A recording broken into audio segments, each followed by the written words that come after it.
Let me start with JoJo's introduction. So today's guest is someone who wears more hats than most startups have team members.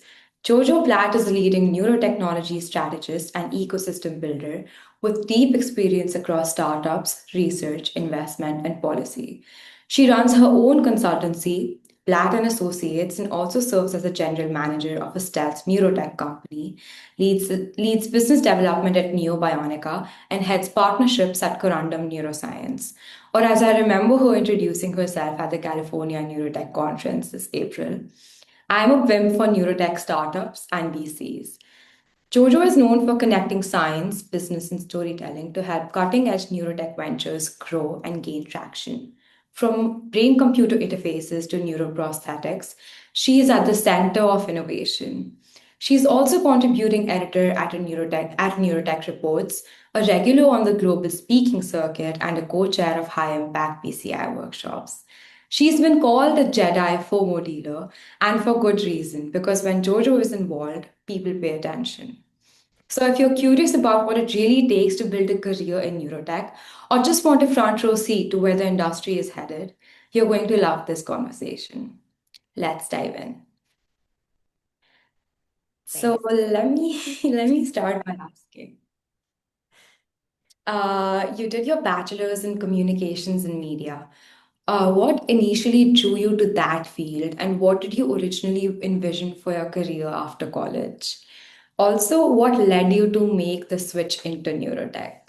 Um, I went into communications because I was running away from accounting. I actually started my undergrad in accounting, and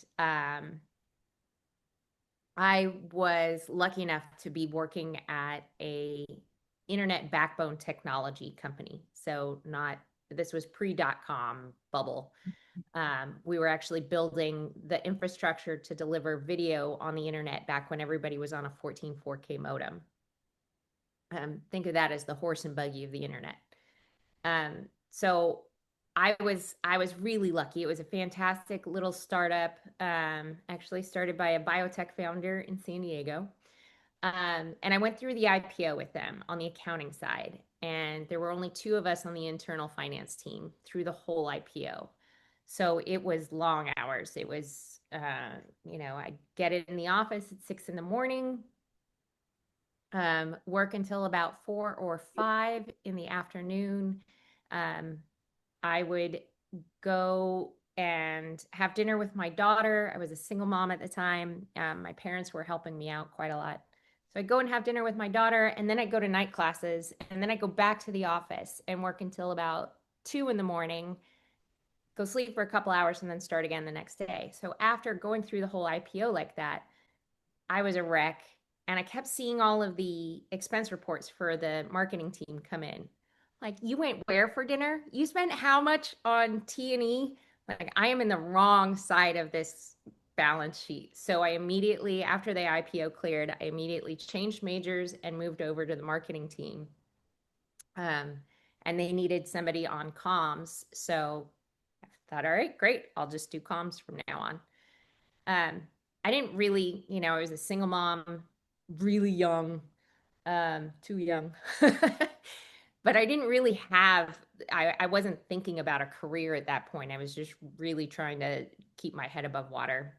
I got really lucky. I worked in consumer electronics after that, all sort of in the messaging, communications, marketing areas. We'll fast forward a little bit through the consumer electronics, through um, the Secure Digital Music Initiative, Napster days, taking care of all that. Fast forward to a point where I was running a nonprofit, and it was a fund that had gotten in trouble with the IRS. This was before I got there. But they were doing some bad things. And so I became the court appointed trustee. So the federal court was involved in this. It was a mess. People went to jail. Um, and as the court appointed trustee, my job was to make everything right, clean up all the wrongs, and then shut the foundation down. So I ended up with about $47 million that had to be given away to charitable causes. And one of our board members had a daughter who passed away from sepsis. So we started looking at how do we fund sepsis research, and that's when I became involved, along with my colleague, with some of the work that was being done at the Feinstein Institute. And I just kept doing projects for them. We had a great team: Chris Zura, Mark Lambert, Margot Puerta. We were sort of just like this little core group of people that were looking at translating Dr. Tracy's work from his foundational work in the cholinergic anti-inflammatory pathway and understanding the ability of the vagus nerve to affect inflammation, and helping the institute, the Feinstein Institute, launch the Center for Bioelectronic Medicine. So our core group was doing a lot of that. And my job there really became knowing and understanding who was doing what in what we called bioelectronic medicine, which is a subset. We defined it as a subset of neurotechnology, where you're stimulating end organs and peripheral nerves to elicit a therapeutic effect. Very much in line with Dr. Tracy's work. So that's how I got started. I was literally, my job was to know people and to help put people together and help identify resources and needs and bring them together. And to the Feinstein's credit, they were it was a very altruistic mission. They weren't concerned. If they weren't involved in a partnership or collaboration that we were able to help affect, that didn't matter to them. They wanted to see the field grow. Obviously, when they were involved, it's great. But, if we were able to help two other people out or two other labs at that point, that was considered a success. So That's I hope that answers everything. We've got some crime, we've got some parental drama. yeah, no, that's everything actually. So working at a non-profit slowly transitioned you into neurotech basically, and like how did you kind of get where you are in terms of neurotech? Yeah, so as the trustee, I was technically a consultant. And so that allowed me to take on other projects. And with the Feinstein, it just started with, a little project here and a little project there. And I was sort of an anomaly. Like, here's a communications major in a molecular biology shop, right? I mean, Feinstein at that point, I like to joke that I think they had one engineer on staff, but my personal joke is like the only engineer they had was an HVAC engineer until we recruited and started to build all of the 9 or 11 labs that we built there with engineers and, neuroscientists complementing electrical engineers. So it wasn't running a nonprofit is not a direct connection. That is not, if you want to get into neurotech, that's not the way to go, unless it's like something like quasi government ARIA in the UK and EU. Um, you know, DARPA and ARPA H are not nonprofit, but their missions are pretty interesting and non-traditional. National Science Foundation for sure. Things like that. That would be the more obvious through line if you wanted to start at a nonprofit. Okay, yeah, that makes sense, I guess. I mean, non-profit to neurotech is pretty interesting, but let's get into what you do actually. So, your role is like very unique and multidisciplinary. How did you discover this particular career path, and what led you to carve out your space in such a fascinating corner of neurotech? My whole life has been a lot of um, just kind of going with a flow and see where life takes you. Um, and so I wouldn't say it was anything that I prepared for or targeted. I will say that ending up here, I'm definitely not leaving. I'm 51 years old. I'm very happy in neurotech. I can't believe I get to be a part of something that I think is going to change the face of healthcare for the foreseeable generations even to come. Um, I'm not letting that go. So as long as people will have me here, I'm staying. Plus, Yeah. I couldn't afford to learn another scientific language. I couldn't go into cardio or Yeah, I poetry. think not only do they want you, they need you because you're involved in so many different things, contributing everywhere. I kind of I can't help myself. So a lot of what I do is volunteer. It's not compensated. Which if you're considering a life as a consultant, I strongly encourage you to be honest with yourself about whether you have the fortitude to turn down these non-paying requests if you know if that's what you need to do. I'm lucky enough that I can afford to kind of do both.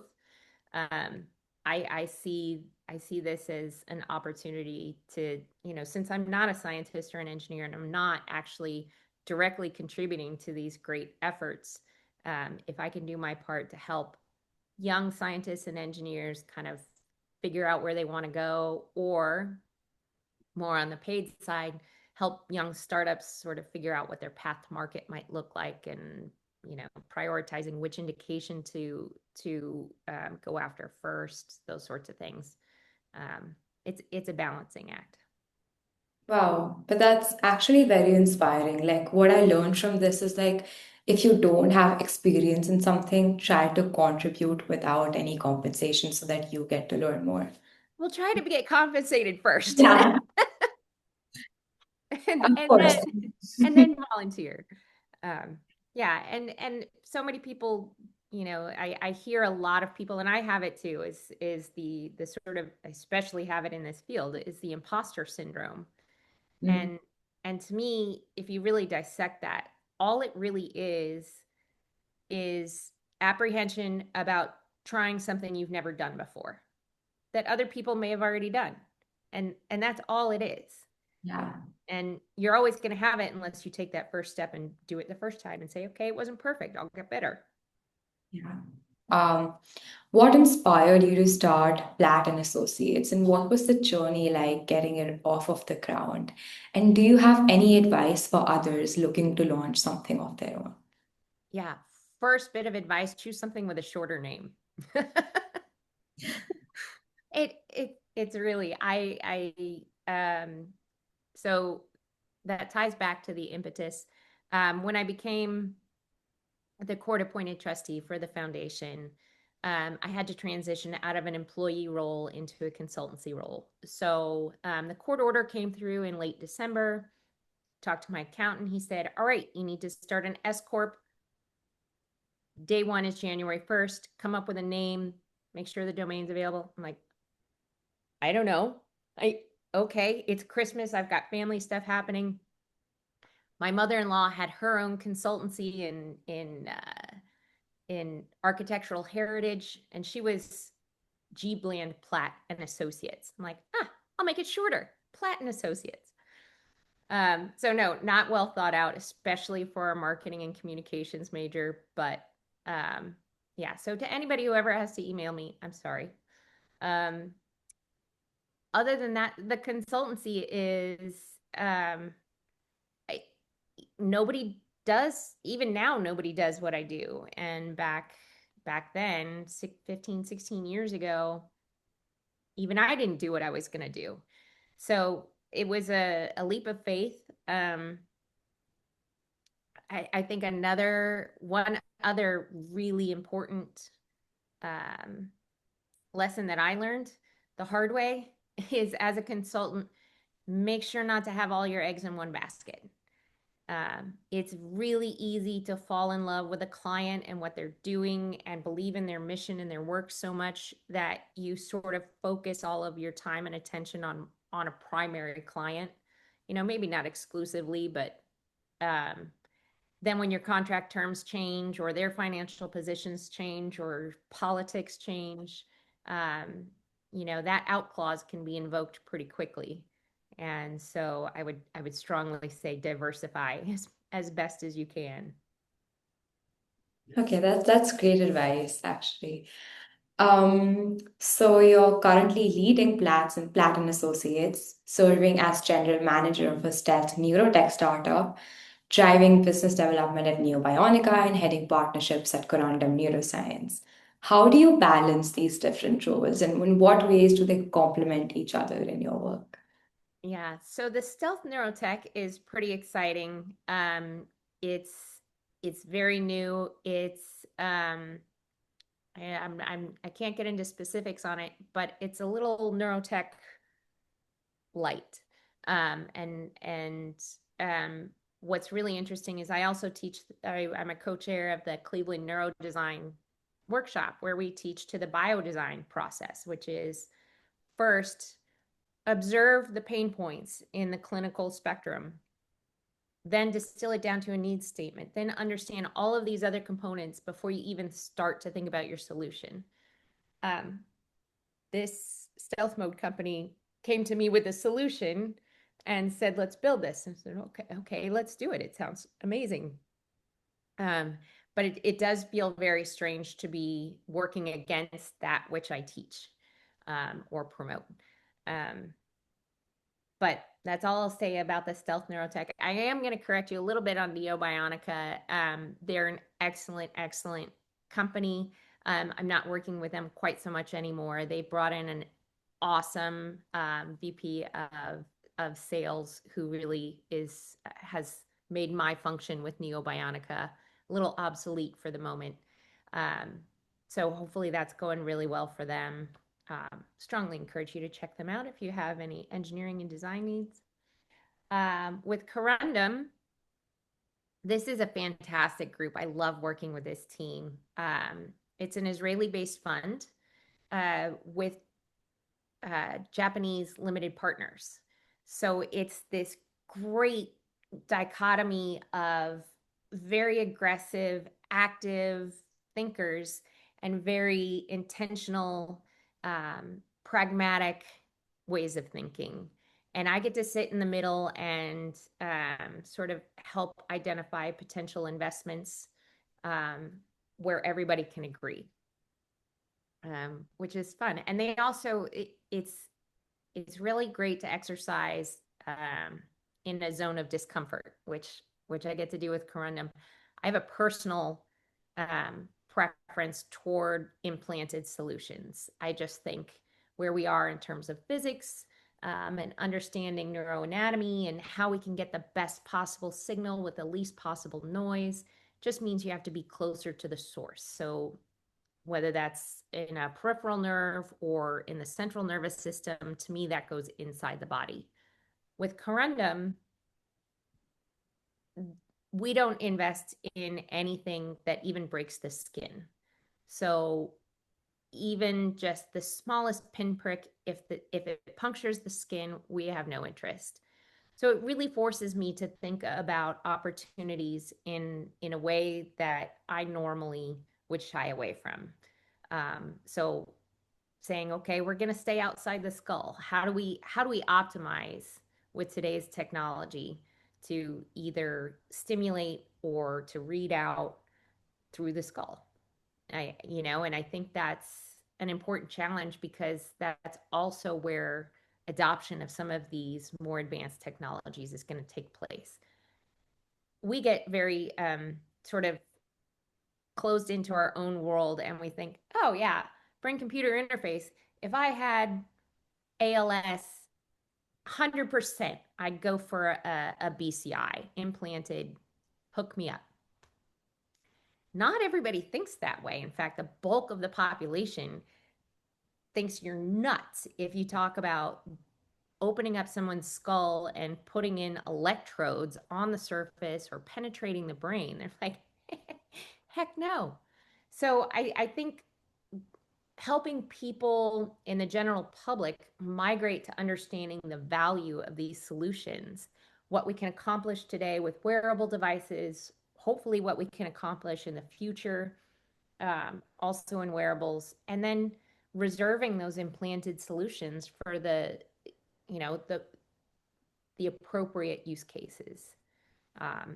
Sadly, I think we're going to have plenty of appropriate use cases, but thankfully people are trying to address those too.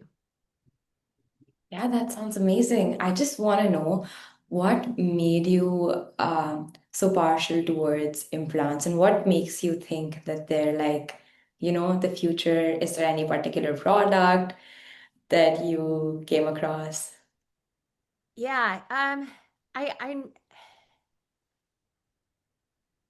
again not a scientist, not an engineer, but as as somebody whose very close family member has gone through the whole spectrum of Alzheimer's and all of these systemic, and neurological diseases. Um, I just think there has to be a better way than flooding the system with biologics or with pharmaceuticals. I don't, it just never, even as a kid who was told not to go into science, by the way, it never made sense to me that you have a problem in a very localized area, but you're going to take something that works through the entire body just to get that one little spot, whether it's infection or inflammation or a headache or sinus cold.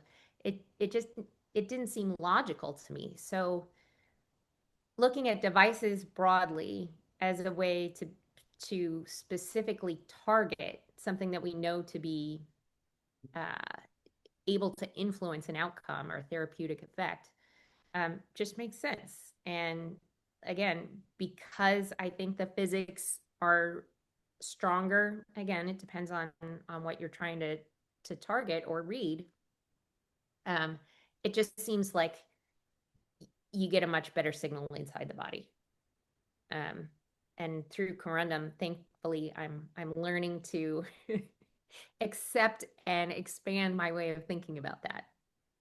Because That there are definitely great product. I mean, specifically, Magnus Medical is based on Nolan Williams' Saint protocol out of Stanford.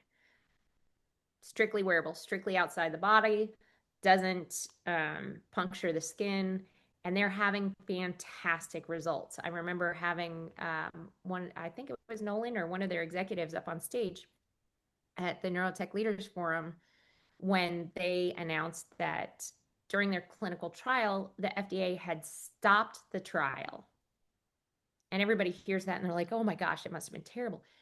The FDA stopped the trial because withholding that therapy from the sham arm was considered to be inhumane because the responders were doing so well.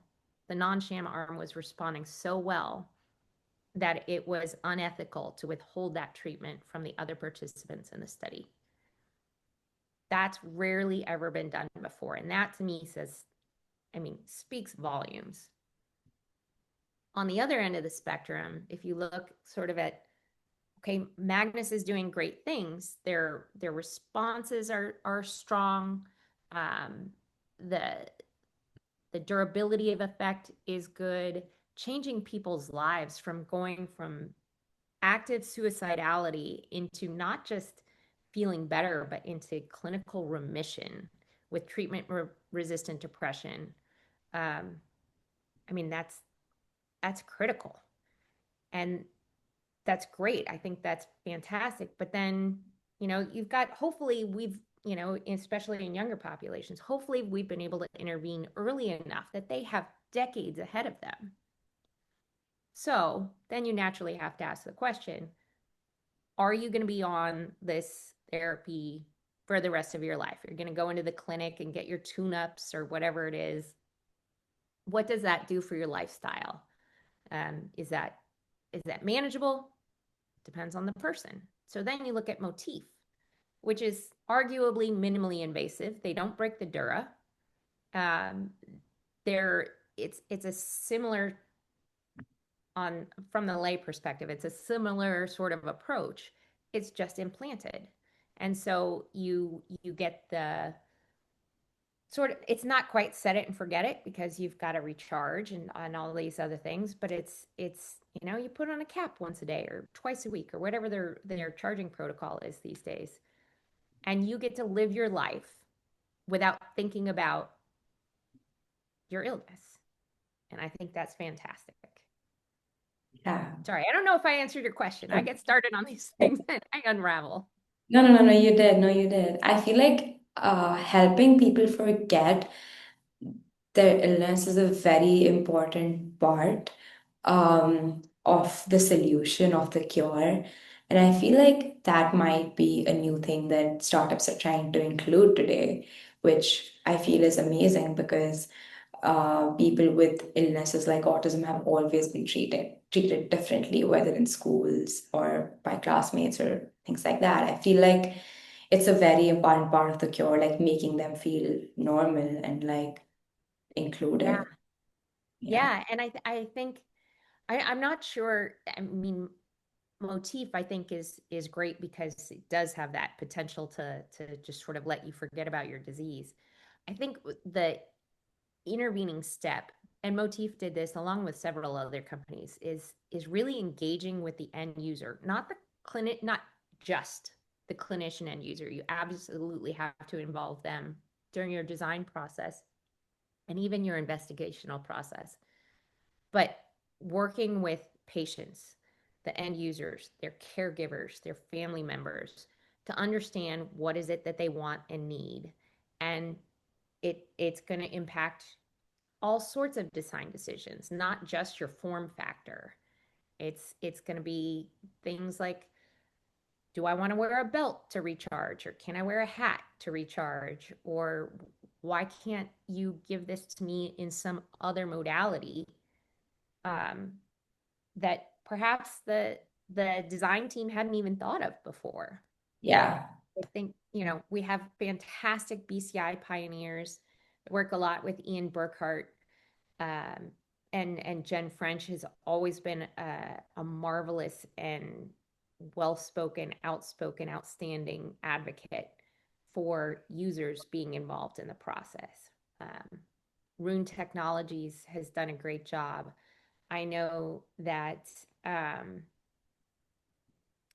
Chris Roselle at Georgia Tech is a huge advocate of getting patients involved, and he's also working to help them, almost create, the user input agency, so that we're asking people for their expertise.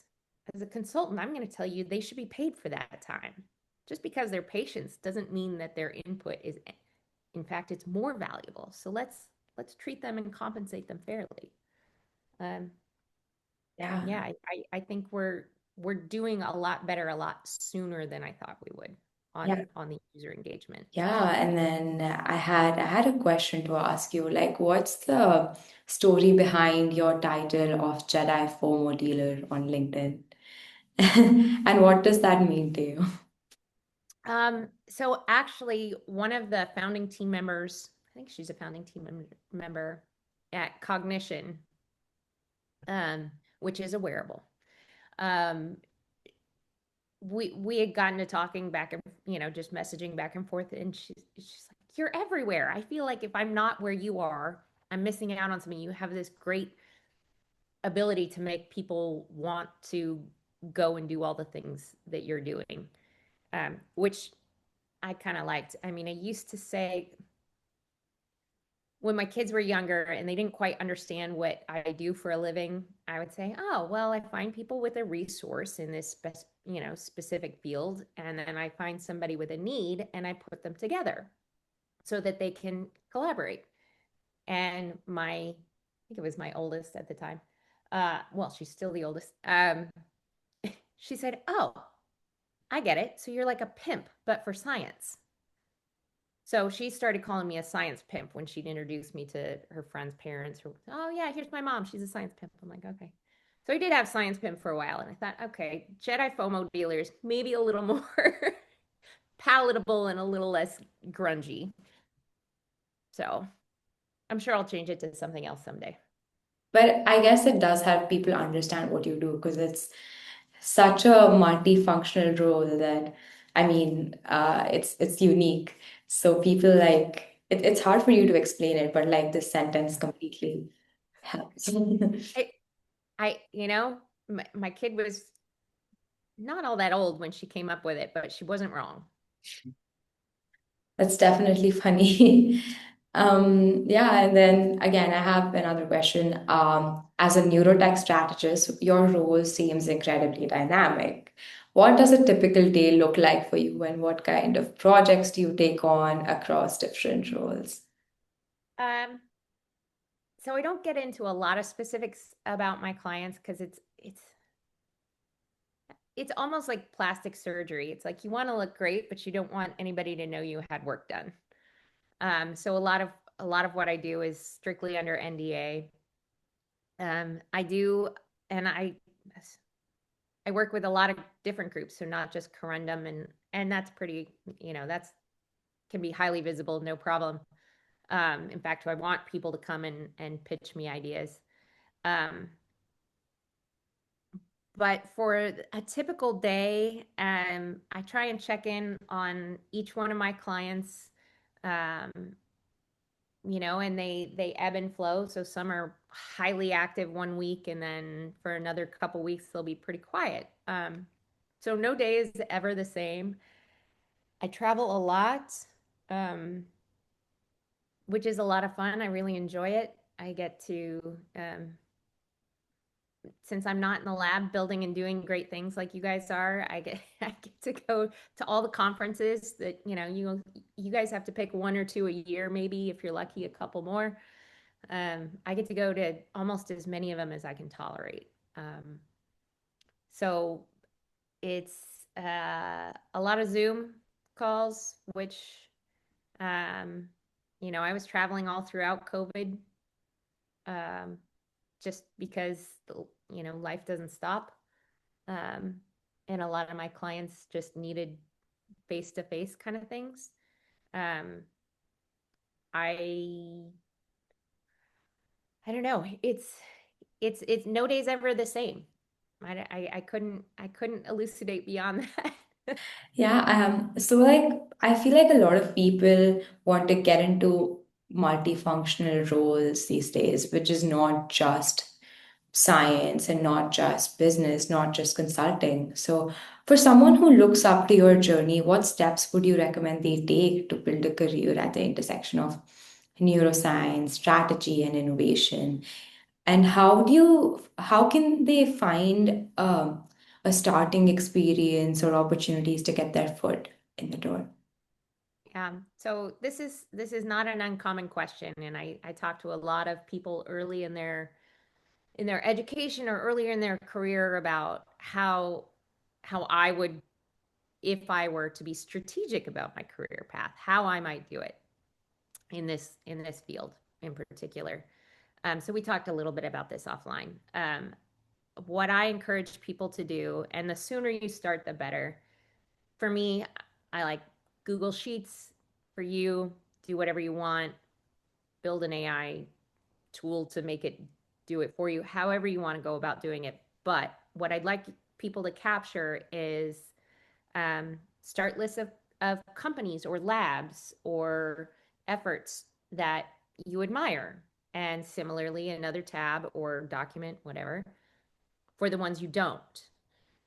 And then also, as you're looking at industry news, and this is all industry heavy as opposed to academia heavy, but look at job positions that interest you.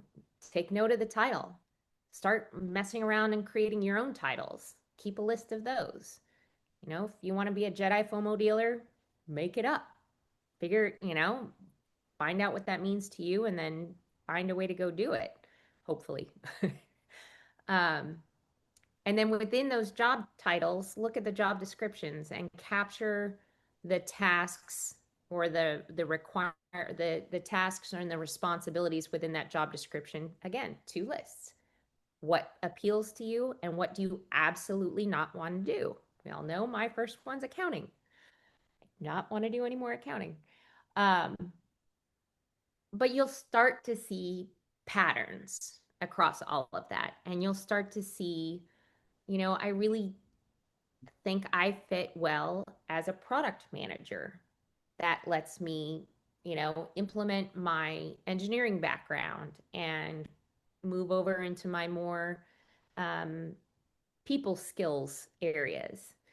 Um, Another thing that I would say is, and again, we talked about this too, is sort of what are the skill sets required for this growing group of job descriptions.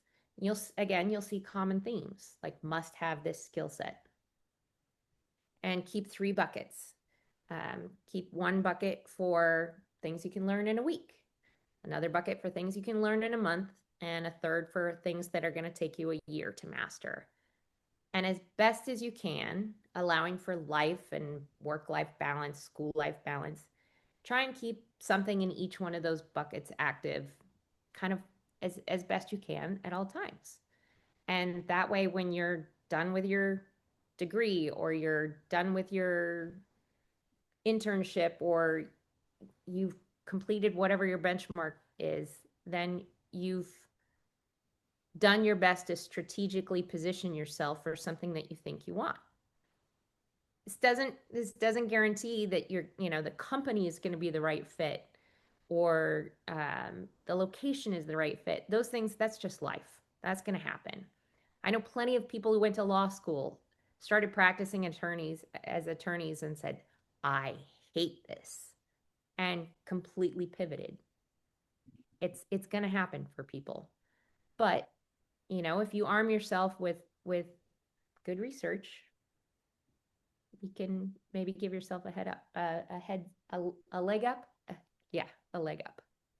Yeah, I think all of this like requires a lot of risk taking, moving into roles that you're not sure of, and I don't know, pivoting to something completely different than you started out to be. I feel like it takes a lot of risks to go out of your comfort zone and kind of do something different that you don't know if you'll be able to do.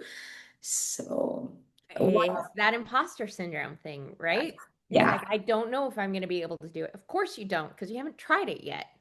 Try it. So, Do your best to mitigate against the risk, but don't avoid risk altogether. You'll never leave the house. yeah.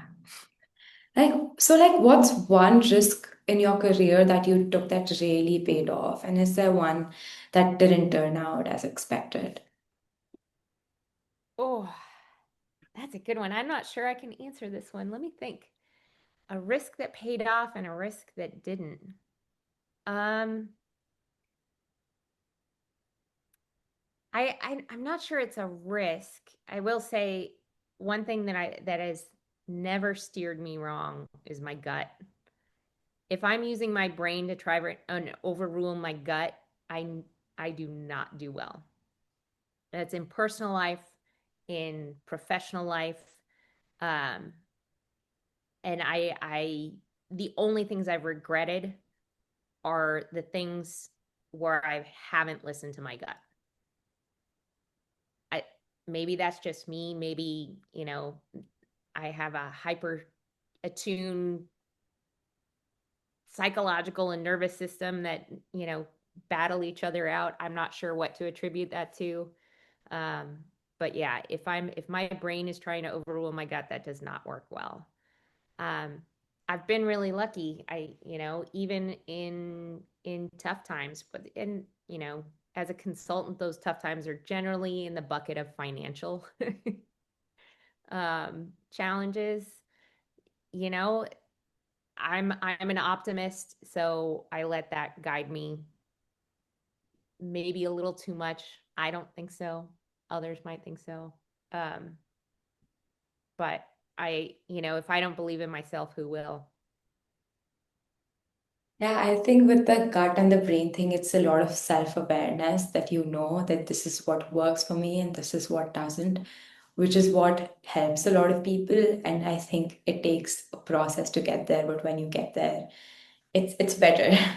It takes learning it the hard way a couple times, and hopefully those learning moments aren't too devastating. But that was the path for me for sure. And I'm sure you'd agree with me that like a great mentor helps. It can make a huge difference in your career.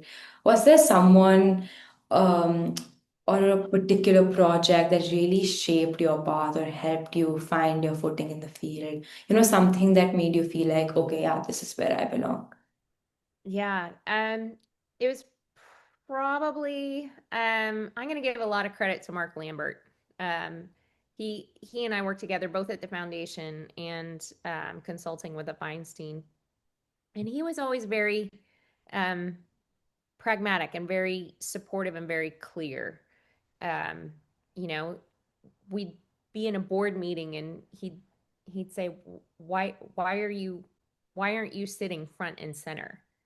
This is this is your role. This is and it gave me a lot of um belief in myself when it's not that I didn't believe it, I didn't know I was supposed to do it.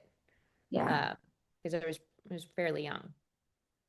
Um I think there are two other people which in neurotech, I mean there are a ton of them. But two in particular that I credit with sort of keeping me excited about the field and keeping me engaged and hopeful. So one is Erica Ross Ellison. Um, she's just a fantastic personal friend of mine, and watching her career arc and her journey um, and the success that she has earned over the years has been so just fun to witness, and it's great. So and these both of these women are quite a bit younger than I am, so it's that's really really exciting. And the other one is Lindsay Jardine, who is also a very close personal friend. She's the VP of ClinReg at I think they came out of stealth mode, Adroxe. Um, it's a neurotech company looking at epilepsy. Um, she is one of the hardest working people that I know. And she is sort of this renaissance woman of, of science and technology. She's had two successful exits. Again, she's much younger than I am. She's these massive exits that she's been a part of, from the early parts of the teams. Um, and she's one of the people where say, hey, let's go skydiving. She's like, great. I'm not only a certified diver, I'm a pilot.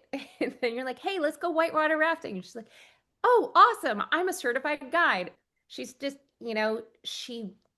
she's so driven and she works so hard professionally that you can't understand how she has time to do all this other stuff personally. And she's accomplished across the board. And those two women, I think, they keep me energized, they keep me inspired, they keep me out of jail. Um, I can't imagine, you know, having as much fun in neurotech as I have without those two. Yeah. No, that's fair.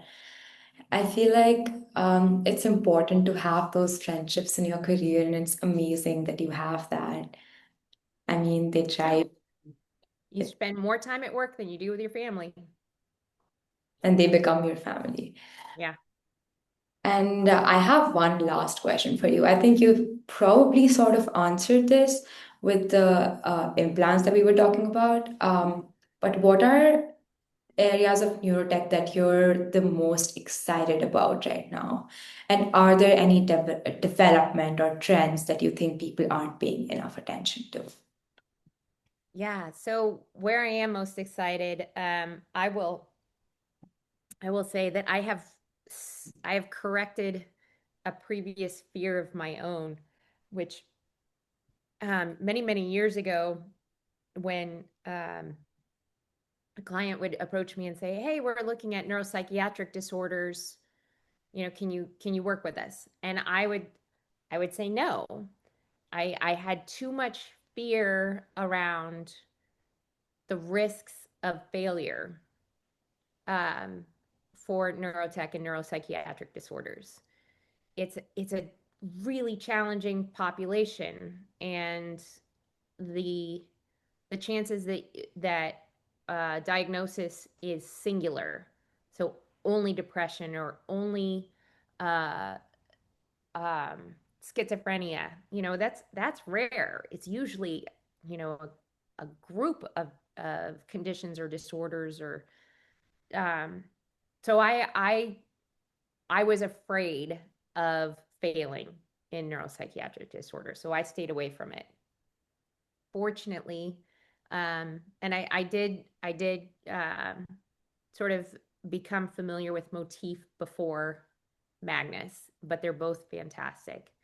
Um, their successes have challenged that thinking and have caused me to believe that this is actually probably the best entry to market for widely disseminated neurotechnology solutions.